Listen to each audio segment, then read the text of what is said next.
Hello. This is winter in Charleston. It's a good day.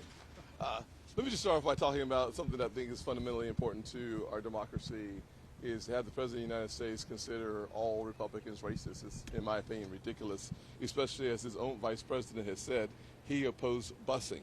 So to see the kind of comments that come out of this president is just remarkable, disappointing as a citizen, and certainly one of the reasons why we need a new president in the White House. Happy to answer a question or two. Senator, Donald Trump is leading with white evangelical voters in South Carolina, 69 to 22%. Why do you think that is? I think the fact of the matter is that his policies when he was president were without question policies that united the country. Success breeds success.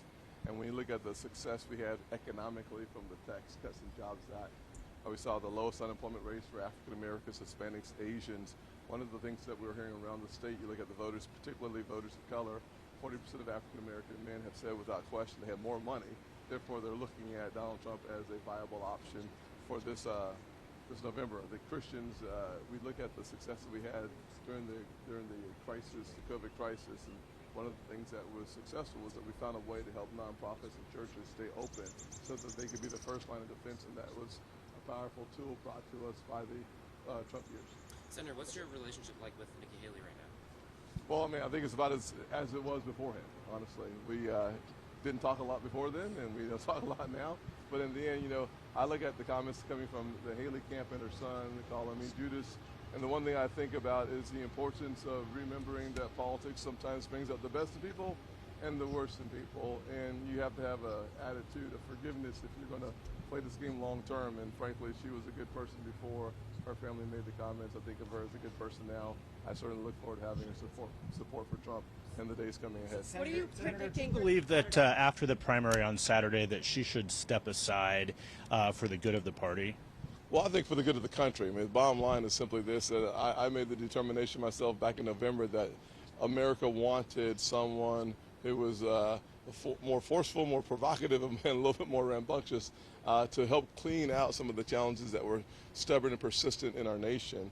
And so many of those challenges we can see today in the policies of the Biden administration, from an open, insecure, unsafe southern border to the challenges that we see economically. The one person that stands in the way of having a conversation between Joe Biden and Donald Trump is Nikki Haley. And so getting out of the way is incredibly important, not for the party, but for America's future. Senator, do you support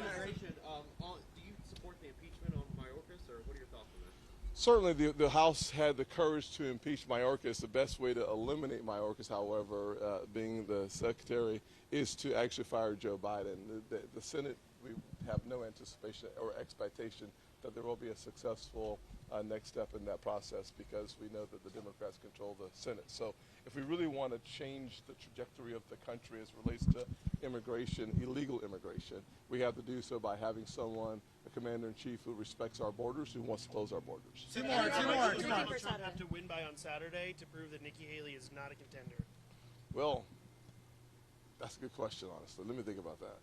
If you won in Iowa, you won in New Hampshire, and you win in South Carolina, and every poll going forward says you can't win, I think a win would be sufficient, but I would expect a 20-point-plus win in the home state where she was the governor and a state representative. If that doesn't send a clear message, I'm not sure what does. Senator, the Alabama Supreme Court ruled that embryos are children. That's raised questions over whether in vitro fertilization can move forward. Is that a stance that you agree with?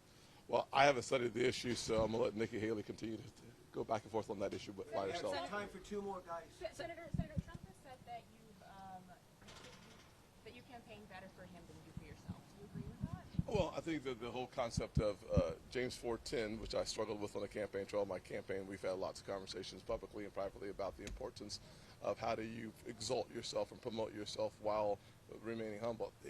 I've struggled with that on the campaign trail. Now, having a conversation about the future of America and President Trump being that leader is very easy. There's no internal conversation about when are you doing too much self-promotion. So the truth of the matter is that I'm far better encouraging and being excited and motivated for President Trump than I was for myself, because I don't have that internal debate going on. Last question. Repeatedly, Trump likening him having to pay his fine in the New York civil fraud trial to the killing of Alexei Navalny.